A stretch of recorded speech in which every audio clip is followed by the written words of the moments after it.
ക്രിസ്തുവാൽ അനുഗ്രഹിക്കപ്പെട്ടവരെ, ലോക ചരിത്രത്തിൽ നാം അനേകം ജ്ഞാനികളായിട്ടുള്ള വ്യക്തികളെ കണ്ടിട്ടുണ്ട്. അവർ പറഞ്ഞ കാര്യങ്ങൾ നാം പഠിച്ചിട്ടുണ്ട്, കേട്ടിട്ടുണ്ട്. എന്നാൽ യേശുവിൻ്റെ വാക്കുകളും എങ്ങനെയാണ് അവയിൽ നിന്ന് വ്യത്യസ്തമാകുന്നത്?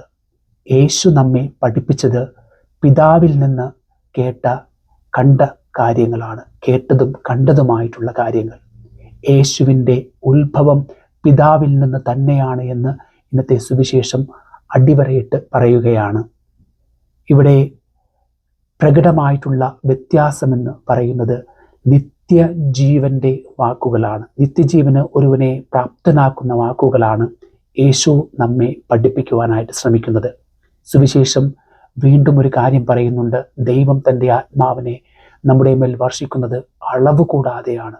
അളവില്ലാതെ തൻ്റെ ആത്മാവിനെ ദൈവം നമ്മുടെ മേൽ വർഷിക്കുന്നു. യേശുവിലൂടെ നമ്മിലേക്ക് ഒഴുകിയെത്തുന്ന പരിശുദ്ധാത്മാ സാന്നിധ്യം നമുക്ക് രണ്ട് കാര്യങ്ങളാണ് നേടിത്തരുന്നത്: ദൈവത്തിൻ്റെ ശക്തിയും ദൈവത്തിൻ്റെ സാന്നിധ്യവും. ദൈവത്തിൻ്റെ ശക്തി നമ്മിൽ പ്രകടമാകുവാനായിട്ട്, ദൈവത്തിൻ്റെ സാന്നിധ്യം അനുഭവിക്കാനായിട്ടും നാം തീക്ഷ്ണമായിട്ട് നാം ആഗ്രഹിക്കുന്നുണ്ടോ? യേശുവിൻ്റെ വചനങ്ങൾ സ്വീകരിക്കുമ്പോൾ കിട്ടുന്ന ഒരു കാര്യമാണ് ആ ദൈവത്തിൻ്റെ സാന്നിധ്യവും ദൈവത്തിൻ്റെ ശക്തിയും.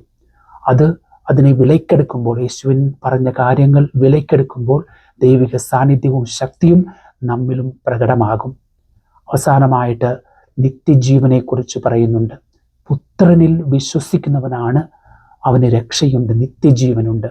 എന്നാൽ വിശ്വസിക്കാത്തവനോ അവൻ ദൈവകോപം അവൻ്റെ മേലുണ്ട്, അവൻ ജീവൻ കാണുകയില്ല എന്ന് സുവിശേഷം നമ്മെ പഠിപ്പിക്കുകയാണ്.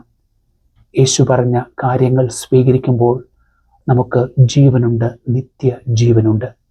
അതിനാൽ യേശു പഠിപ്പിച്ച കാര്യങ്ങൾ മൂല്യം തിരിച്ചറിഞ്ഞുകൊണ്ട് അവയെ സ്വന്തമാക്കാനും ജീവിക്കാനും പരിശുദ്ധാത്മാവിൻ്റെ സാന്നിധ്യം ആഗ്രഹിക്കാനും അങ്ങനെ ദൈവത്തിൻ്റെ ശക്തിയും സാന്നിധ്യവും നമുക്ക് അനുഭവിക്കാനായിട്ടും ദൈവം നമ്മെ അനുഗ്രഹിക്കട്ടെ.